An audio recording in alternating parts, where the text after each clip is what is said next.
Umat manusia memiliki musuh baru, yaitu raksasa. Selama 100 tahun lebih, manusia berhasil bertahan dengan mendirikan 3 tembok. Maria, Rose, dan Sina.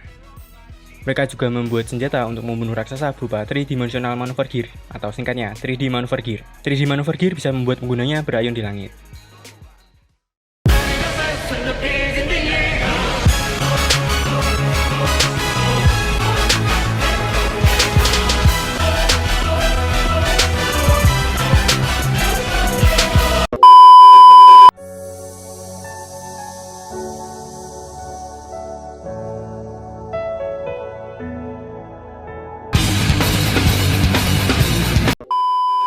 Mereka semua hidup damai, sampai suatu ketika tembok Maria dirusak oleh raksasa kolosal dan para raksasa mulai masuk ke dalam.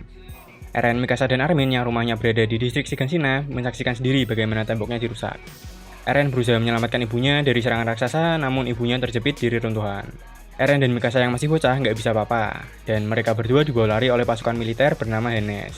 Distrik Shiganshina sudah tidak aman, mereka semua mengungsi ke dalam tembok Maria. Untuk kalian yang nggak tahu, daerah seperti Shiganshina dimanfaatkan sebagai umpan supaya pasukan militer mudah menghabisi raksasa. Malangnya, tembok Maria juga berhasil dihancurkan oleh raksasa. Kepanikan menyebar kemana-mana. Eren, Mikasa, dan Armin bertekad untuk bergabung dengan pasukan militer untuk membalaskan kematian ibunya. Yang Eren selalu ingat adalah kunci bawah tanah pemberian dari ayahnya. Eren selalu membawanya kemanapun ia pergi. Tembok Maria terpaksa ditinggalkan dan mereka mengungsi ke dalam tembok Rose. 5 tahun berlalu, mereka bertiga masuk ke pelatihan militer dan mereka menjadi pasukan kadet ke-104 dengan Inspektur Keith sebagai pelatihnya.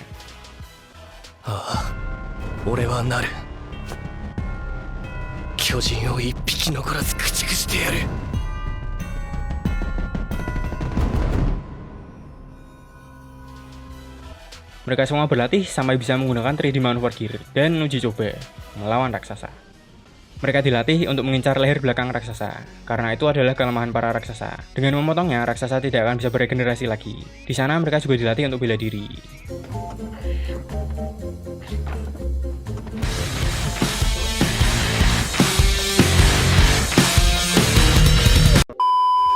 Tibalah saat hari kelulusan. Ada 10 lulusan terbaik. Krista, Sasha, Connie, Marco, Jin, Eren, Annie, Bertolt, Rainer, dan Mikasa di urutan pertama. Mereka diberi waktu untuk memilih divisi mana yang akan dipilih.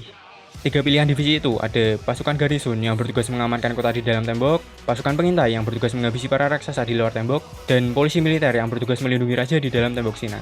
Di saat mereka memikirkan divisi mana yang akan dipilih, tiba-tiba muncul raksasa kolosal dan menghancurkan tembok lagi.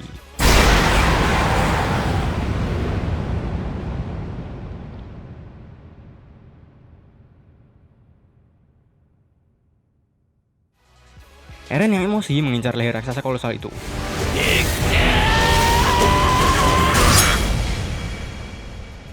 Raksasa kolosal menghilang entah kemana. Para raksasa berhasil masuk ke distrik Rose, dan semua pasukan militer berusaha mengevakuasi seluruh warga masuk ke tembok Rose. Eren yang ada di garis depan langsung berniat untuk menghabisi semuanya, tapi karena melihat temannya satu persatu mati, ia semakin tersulut emosi dan justru ditelan hidup-hidup saat menyelamatkan Armin.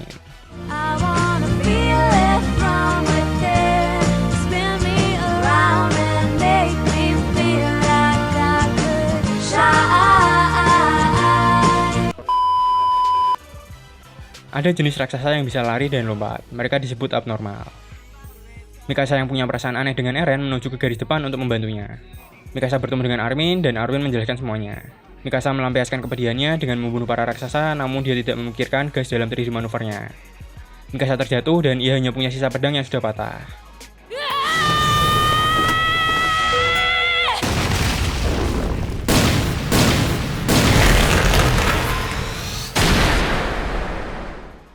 Muncul raksasa aneh yang membunuh raksasa lainnya. Raksasa itu bahkan tidak mengincar manusia. Armin menolong Mikasa dan Armin punya rencana untuk memanfaatkan raksasa aneh itu untuk menghabisi raksasa lainnya. Banyak raksasa berhasil dihabisi oleh raksasa aneh ini. Raksasa ini tumbang dan muncul Eren dari lehernya. Mikasa langsung turun menyelamatkannya. Semua warga sudah dievakuasi dan pasukan militer juga sudah mundur. Tapi tidak dengan Eren, Mikasa, dan Armin. Mereka bertiga terancam dibunuh karena dianggap sebagai kawanan raksasa. Eren yang mengetahui hal ini langsung menggigit tangannya dan berubah menjadi setengah raksasa untuk melindungi Mikasa dan Armin. Semua pasukan militer panik, tapi Armin berusaha menenangkan mereka semua kalau kekuatan Eren bisa digunakan untuk mengangkat batu raksasa dan menutup lubang di distrik Rose. Rencana ini disetujui oleh Dot Pixis, kapten utama pasukan garnison. Rencana menutup lubang distrik Rose dimulai, dan semua pasukan melindungi Eren.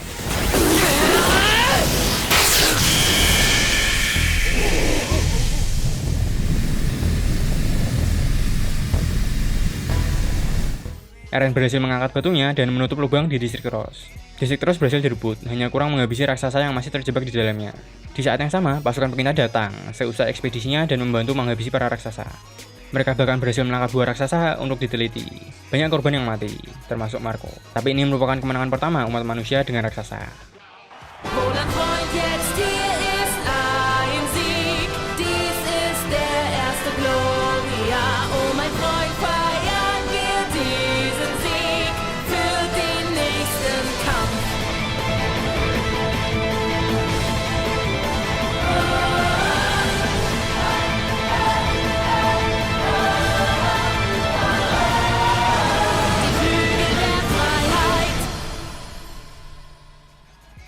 Eren yang kekuatannya masih dipertanyakan harus menjalani peradilan, antara dia dihukum mati atau digunakan sebagai bantuan untuk pasukan pengintai. Akhirnya masuklah Eren ke pasukan pengintai dan Eren berada di bawah pengawasan Kapten Levi. Eren juga menceritakan semuanya tentang kunci ke ruang bawah tanah ayahnya. Semua 10 lulusan terbaik Kadet 104 juga masuk ke pasukan pengintai, kecuali Annie. Annie masuk ke divisi polisi militer. Annie aman berada di tembok paling dalam.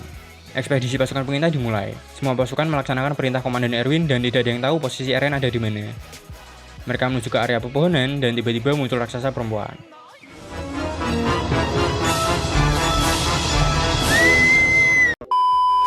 Dugaan Erwin benar kalau raksasa ini mengincar Eren dan raksasa ini masuk ke perangkap Erwin. Eren dibawa menjauh dari raksasa perempuan bersama dengan pasukan Levi. Levi yang penasaran dengan identitas raksasa perempuan ini memotong lehernya, tapi raksasa ini berteriak dan memanggil raksasa lainnya untuk membuat keributan dan ia berhasil kabur mengejar Eren.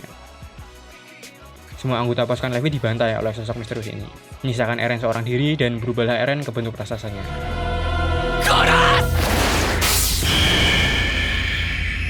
Teriakan Eren terdengar ke seluruh hutan. Semua pasukan bergerak ke sana. Raksasa Eren dan raksasa perempuan ini saling menjatuhkan sampai pada satu titik.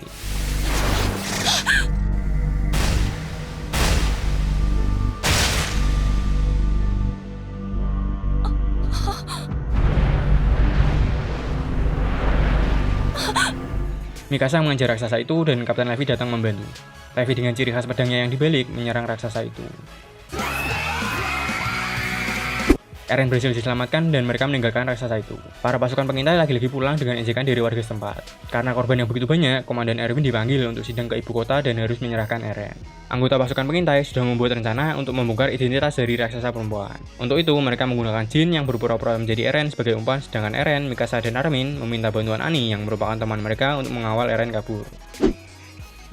Di saat mereka ingin melewati bawah tanah, Annie berhenti dan terbongkarlah identitasnya. Megata no Kyojin. Annie berubah dan berusaha kabur keluar tembok. Eren, now would be a great time to get angry. That's my secret, Cap. I'm always angry. Eren yang terkejut dengan kebenaran ini juga berubah dan mengejar Annie.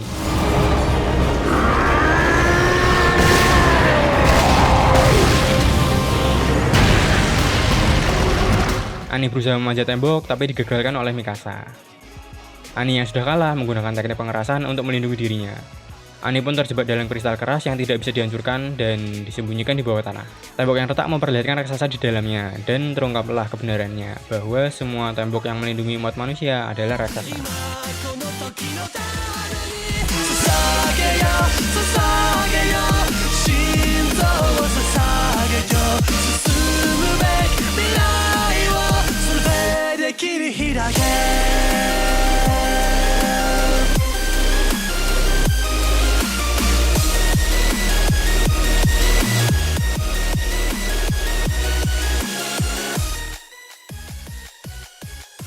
Dua 12 jam sebelumnya, pasukan Kadet 104 yang tidak ikut rencana di tembok Sina diisolasi di bagian selatan tembok Ross tanpa alat tempur. Ini merupakan kecurigaan Erwin terhadap anggota lain yang mungkin juga bisa berubah. Tapi dengan kemunculan raksasa di sana, mereka diminta untuk berpencar memberitahu warga setempat untuk mengungsi, sementara Mike menahan pergerakan para raksasa. Ada satu raksasa yang sangat mencurigakan. Kita sebut saja raksasa buas. Raksasa ini berbicara dan membuat Mike ketakutan. bahkan sampai mati. Pasukan yang memberi peringatan ke warga semuanya bingung karena sudah tidak ada orang di sana. Malam tiba dan mereka mengungsi ke kastil Utgard. Kelompok Eren yang mendapat informasi kalau tembok Ross berhasil ditembus langsung menuju ke sana. Hanji yang masih penasaran dengan rahasia tembok membawa satu orang penyembah tembok bernama Nick untuk menjelaskannya. Tapi Nick yang sempat heboh saat tembok retak itu cuma bisa memberitahu satu informasi, yaitu gadis yang mengetahui semuanya. Eren, Mikasa, dan Armin semakin penasaran dengan Krista. Raksasa mulai bermunculan di kastil Utgard. Semua pasukan senior kalah saat dilempar batu oleh raksasa buas. Ymir akhirnya lompat dan berubah.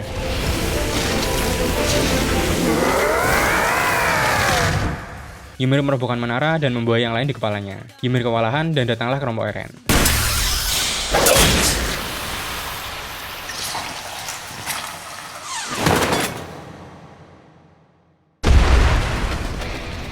Krista, みんなも下がって。あとは私たちに任せて。 Semuanya terkejut saat tahu kalau Ymir juga bisa berubah. Krista juga mengatakan bahwa nama aslinya adalah Historia Reis. Reis dikenal sebagai bangsawan kerajaan. Mereka semua beristirahat di atas tembok, lalu Hannes datang dan memberitahu bahwa tidak ada lubang di sekeliling tembok Ross. Keadaan pun semakin rumit. Di saat mereka ingin kembali ke distrik Ross, Reiner dan Bertolt langsung terang-terangan mengatakan ke Eren kalau mereka berasal dari luar tembok dan bertujuan untuk merebut kekuatan raksasa yang ada di dalam tembok. Mikasa yang menyadarinya langsung berniat membunuh mereka berdua. Tapi dia meleset. Mereka berdua pun berubah.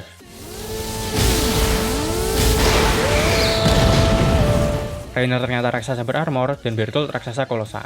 Bertolt membawa Ymir dan Reiner membawa Eren. Perasaan Eren yang kecewa membuatnya emosi dan Eren juga ikut berubah.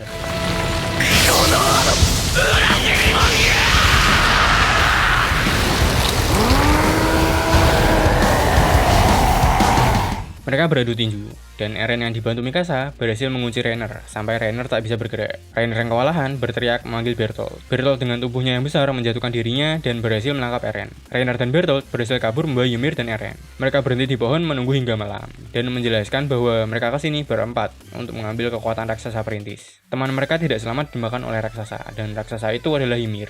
Hal ini menjelaskan kenapa Ymir bisa berubah. Reiner juga mengatakan bahwa dia yang sudah membunuh Marco. Ymir mengingat satu hal, kalau dia juga berasal dari luar tembok. Dia hanya ingin pergi keluar dengan Krista bersamanya, karena dia pernah mendengar kalau Krista juga orang yang diasingkan seperti dirinya.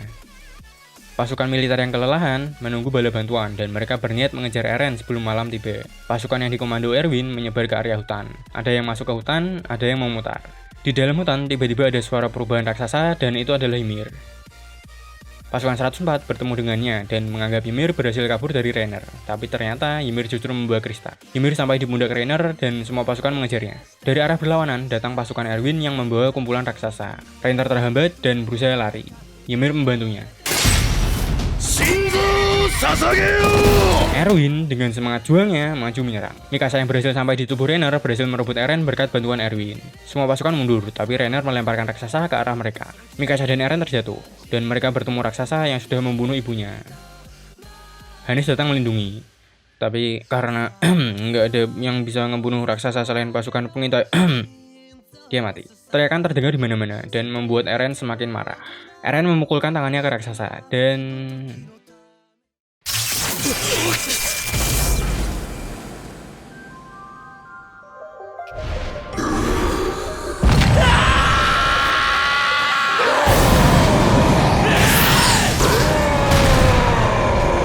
tanpa disadari, Eren bisa mengendalikan raksasa lainnya. Semua raksasa mengincar raksasa yang ada di depannya, dan Eren berhasil kabur. Bahkan saat Reiner mengejarnya, Eren menggerakkan raksasa lain untuk menyerangnya. Tahu akan kekuatan Eren, Ymir memutuskan untuk meninggalkan Krista di sini dan pergi bersama Reiner dan Bertolt. Akhirnya semua pasukan kembali ke dalam tembok. Setelah kejadian ini, penyelidikan dilakukan di tembok Ross. Hanji dan Connie mengatakan kalau ternyata warga-warga yang ada di tembok telah dirubah menjadi raksasa. Kebenaran akan dunia semakin terungkap. Semuanya penasaran dengan apa yang ada di luar tembok.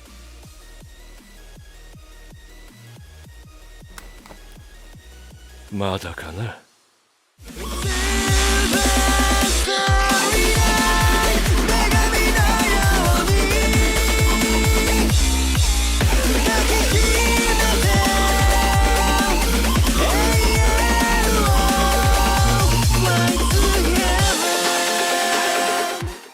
Eren, Mikasa, dan teman-temannya resmi menjadi pasukan Levi. Setiap hari, Eren juga terus melatih dirinya mengeluarkan teknik pengerasan untuk menutup dinding, tapi nihil. Eren tidak bisa sedikit pun mengeras. Kerajaan mulai bertindak untuk menculik Eren dan Historia, juga menjadikan pasukan pengintai sebagai buronan. Mereka berdua diculik dengan bantuan dari polisi militer yang dipimpin Kenny. Kenny sendiri adalah pengasuh Levi saat kecil. Karena gerakannya sangat lihai, Levi pun kesusahan menghindar.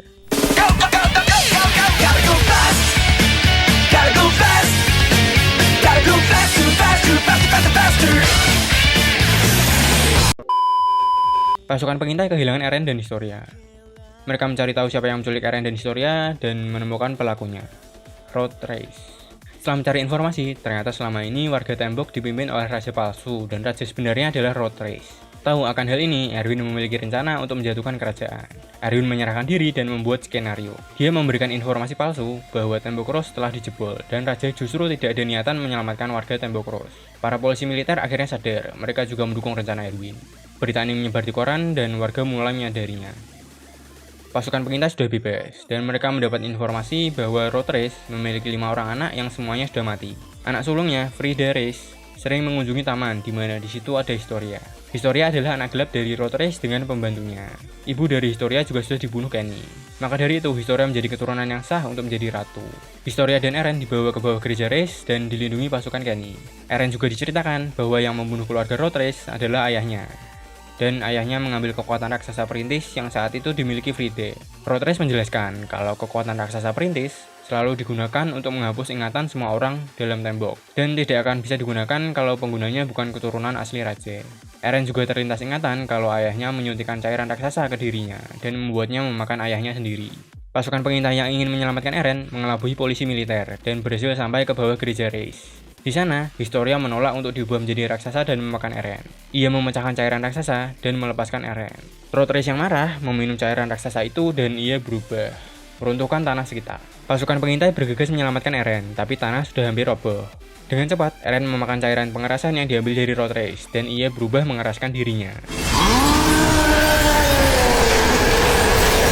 Para polisi militer tidak berhasil selamat. Kenny yang sekarat didatangi oleh Levi, dan Kenny memberikan cairan raksasa yang ia curi dari Road Race kepada Levi. Kedar informasi, cairan ini dibuat dari tulang belakang raksasa. Erwin yang melihat raksasa super besar itu berencana untuk meledakkan kepalanya dengan bubuk mesiu yang akan dilemparkan Eren ke dalam mulutnya. Dan rencana itu dijalankan.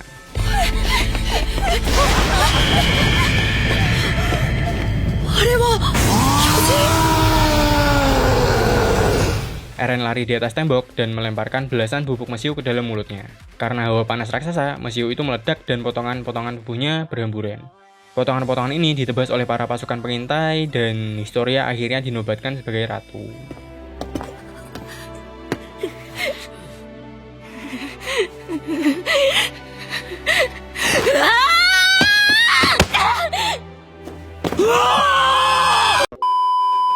Setelah Eren menguasai teknik pengerasannya, Eren berusaha lagi mengeluarkan ingatan-ingatan yang ada dalam dirinya. Eren pun mengingat kunci bawah tanah milik ayahnya. Mungkin di sana ada rahasia yang disembunyikan ayahnya. Eren menceritakan semua ini ke pasukan pengintai dan akhirnya mulailah rencana untuk merebut Shiganshina, kampung halaman Eren.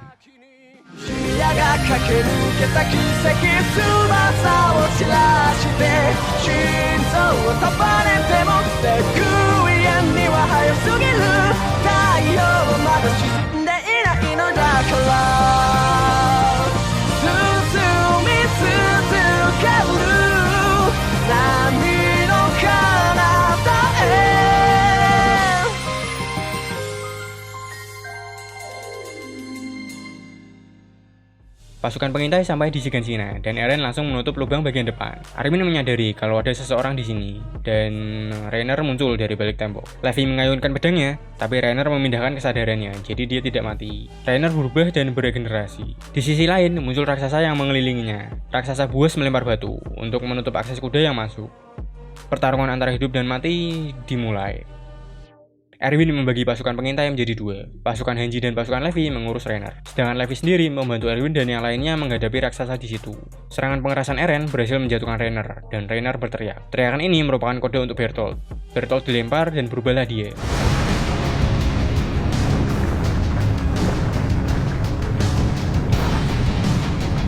Pasukan Hanji mati, menyisakan pasukan Levi di dalam. Eren berusaha menyerang kakinya, tapi Eren justru ditendang sampai ke atas tembok. Masalah muncul lagi, Reiner beregenerasi. Armin memutuskan untuk membantu Eren, dan yang lainnya mengalahkan Reiner dengan senjata barunya. tombak petir. Hanji datang menembakkan tombak petir ke rahang Reiner dan Mikasa menyelesaikannya.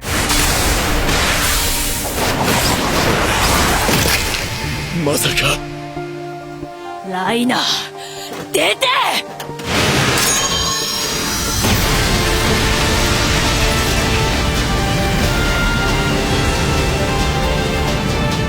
Armin menjadikan dirinya umpan agar Eren dapat mengeluarkan Bertolt. Dengan uap panas dari raksasa kolosal, Armin terbakar dan usahanya memberi Eren waktu untuk pergi ke belakang Bertolt berhasil. Eren menebasnya. Di sisi lain, Erwin meminta Levi untuk membunuh raksasa buas dengan mendekatinya lewat samping, sementara ia dan pasukannya memancing perhatian dengan maju terang-terangan dan menembaki Suar.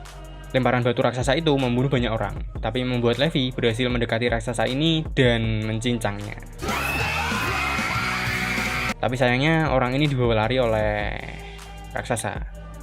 Udah, raksasa ini juga menyelamatkan Reiner dan pergi. Pasukan pengintai di luar mati semua, kecuali Floss. Dia bahkan menyelamatkan Erwin dan dibawa ke dalam. Levi yang membawa cairan raksasa dihadapkan pada pilihan yang sulit, antara menghidupkan Erwin atau Armin. Levi memilih Erwin, tapi Erwin seperti... No, God! No, God, please, no! Akhirnya Armin dirubah dan dipaksa memakan Bertolt. Dari ratusan pasukan pengintai, hanya menyisakan 9 orang saja. Rasa penasaran mereka akan ruang bawah tanah terpenuhi. Mereka hanya menemukan buku dan foto yang berisi sejarah. Pelajaran sejarah dimulai. Leluhur manusia, Ymir Fritz, kontrak dengan iblis dan mendapatkan kekuatan raksasa. Kekuatan itu terbagi menjadi 9 setelah ia mati. Para raksasa ini membangun kekaisaran Eldia hampir di seluruh benua. Bangsa Marley yang saat itu tertindas berniat untuk balas dendam. Mereka bahkan sudah mencuri 7 kekuatan raksasa dan memutar keadaan. Bangsa Eldia yang tersisa pergi ke Pulau Paradis. Di sana, Raja Fritz membangun 3 tembok untuk melindungi rakyatnya dan menghapus ingatan mereka tentang dunia luar. Ada juga bangsa Eldia yang masih terpisah. Mereka dikarantina di benua besar itu untuk dijadikan wadah raksasa. Karena hanya bangsa Eldia saja yang bisa berubah menjadi raksasa. Salah satunya Grisha. Ia hidup tidak tenang di sana setelah tahu kalau adiknya telah dibunuh oleh Marley. Ada satu mata-mata bernama burung hantu yang menyusup ke Marley. Ia selalu memberikan informasi penting, tapi tidak ada yang tahu identitas aslinya. Grisha mengikuti jejaknya. Ia juga mendukung organisasi pemberontak dan ia menikahi keturunan raja yang tertinggal di sana, Daina Fritz. Ia memiliki anak bernama Zeke. Zeke selalu dicuci otaknya oleh Grisha untuk menentang Marley dan suatu saat Zeke melaporkannya ke Marley. Seluruh anggota pemberontak ditangkap dan dibawa ke Pulau Paradis untuk diubah menjadi raksasa. Tak disangka ternyata burung hantu ada di sana. Ia berubah dan menghancurkan Marley. Burung hantu itu menjelaskan ke Grisha kalau batas umur pemilik kekuatan raksasa cuma 13 tahun. Burung hantu memberitahu namanya. Grisha diperintah untuk mengambil kekuatan raksasa perintis dan mengembalikan ingatan rakyatnya. Akhirnya dia mewarisi kekuatan raksasa ini dan pergi ke dalam tembok. Ternyata, semua ingatan pemegang kekuatan raksasa sebelumnya juga terwariskan. Nawa Shingeki no Kyojin. Pasukan pengintai berhasil pulang dan melaporkan semuanya. Hanji diangkat sebagai komandan pasukan pengintai ke-14 dan Eren menyadari satu hal. Dia bisa menggunakan kekuatan raksasa perintis jika dia bersentuhan dengan keturunan kerajaan. Historia sebagai ratu menyebarkan semua kebenaran selama ini, kalau kita semua adalah keturunan Ymir dan semua raksasa itu sebenarnya manusia. Saat Eren menyentuh tangan Historia, ingatan tentang ayahnya muncul. Di bawah gereja Riz, saat ayahnya menceritakan kebenaran, Frida Riz yang saat itu memiliki kekuatan raksasa perintis menghapus ingatannya. 1 tahun berlalu, semua raksasa dalam tembok sudah dibasmi. Pasukan pengintai akhirnya melakukan ekspedisi lagi dan menuju ke ujung pulau. Di sana mereka melihat laut untuk pertama kalinya. Eren dengan ingatannya malah berpikir untuk membasmi semua bangsa Marley yang ada di benua lain.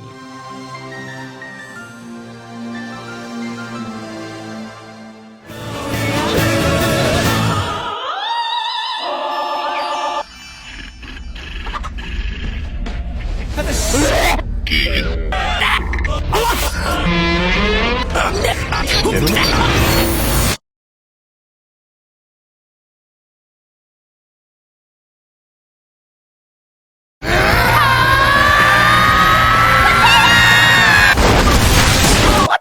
Everyone